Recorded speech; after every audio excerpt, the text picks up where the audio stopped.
नमस्कार, जय हिंद दोस्तों। Welcome to the show. दोस्तों, आज हम इस वीडियो में बात करेंगे इसरो की सफलता के बारे में। इसरो लगातार अपने आप को किस तरह से डेवलप कर रहा है, अपने आप को किस तरह से आगे बढ़ा रहा है, ये हम इस वीडियो में जानेंगे। क्योंकि अपने आप को डेवलप तो सभी कर रहे हैं, लेकिन जिस तेजी के साथ इसरो आगे बढ़ रहा है, इसने पूरी दुनिया को चौंकाया है और कुछ देशों को ये बात हजम नहीं हो रही है इसरो की कामयाबी की। इसरो ने किस प्रकार के मिशंस को अंजाम दिया है, वो मिशंस भी इसरो ने करके दिखाए हैं जो एक समय पर नामुमकिन लग रहे थे। लेकिन किसी भी चीज को पहले से और बेहतर करके दिखाना, ये अब इसरो की आदत बन चुकी है। इसरो ने चंद्रयान 3 जैसे एक बड़े मिशन के बाद भी अपनी कोशिशों को जारी रखा है और उसके बाद भी उसने कई ऐसे कारनामे करके दिखाए हैं जो दूसरे देशों के लिए आसान नहीं थे। किसी भी सैटेलाइट को या फिर किसी भी मिशन को लॉन्च करने के लिए सबसे अहम कंपोनेंट होता है या फिर सबसे अहम हिस्सा होता है रॉकेट। इस समय इसरो वन टाइम लॉन्चर यानी वन टाइम रॉकेट का इस्तेमाल कर रहा है, यानी कि उस रॉकेट को एक बार इस्तेमाल किया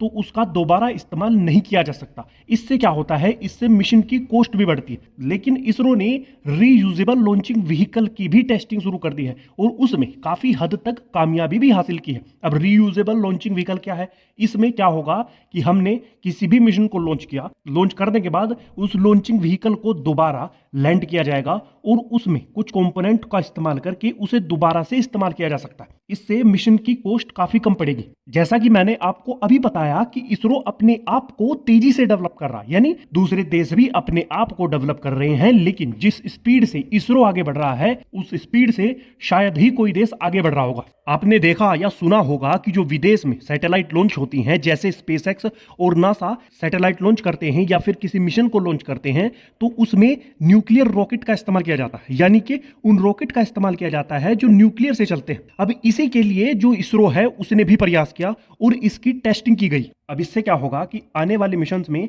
अगर इसरो न्यूक्लियर पावर्ड रॉकेट का इस्तेमाल करता है तो ये जो मिशन है उसको ज्यादा एफिशिएंट बना देगा। लास्ट ईयर इसरो ने एक और माइलस्टोन हासिल किया था। चंद्रयान 3 तो उनका एक कामयाब मिशन रहा ही, लेकिन उसमें इसरो के द्वारा एक ऐसी टेस्टिंग की गई थी जिससे आने वाले समय में इसरो नए मुकाम पर होगा। पिछले साल इसरो ने चंद्रयान 3 में अपने एटॉमिक पावर इंजन की फर्स्ट स्टेज आरटीजी यानी रेडियो आइसोटोप हीटिंग यूनिट का अपने लूनार मिशन में सफलतापूर्वक परीक्षण किया था। आरटीजी इस समय प्रोपोर्शनल मॉड्यूल को पावर दे रहा है जो कि मून के आसपास के ऑर्बिट में रहता है। इसरो इस समय 100 वोल्ट आरटीजी को बिल्ड करने के लिए भाभा एटॉमिक रिसर्च सेंटर के साथ कोलैबोरेट कर रहा है। ये पावरफुल एनर्जी सोर्स फ्यूचर में जो रॉकेट है उन्हें पावर देने का काम करेगा। जैसे न्यूक्लियर पावर रॉकेट के इस्तेमाल से चीजें आसान हो जाती हैं, उसी तरह से इसके लिए खतरा भी बढ़ जाता है। यानी इसका इस्तेमाल करते समय या फिर इसकी लॉन्चिंग के समय काफी सावधानियां बरतनी पड़ती है, क्योंकि न्यूक्लियर पावर रॉकेट में एक्सीडेंट की संभावनाएं ज्यादा होती हैं और इसमें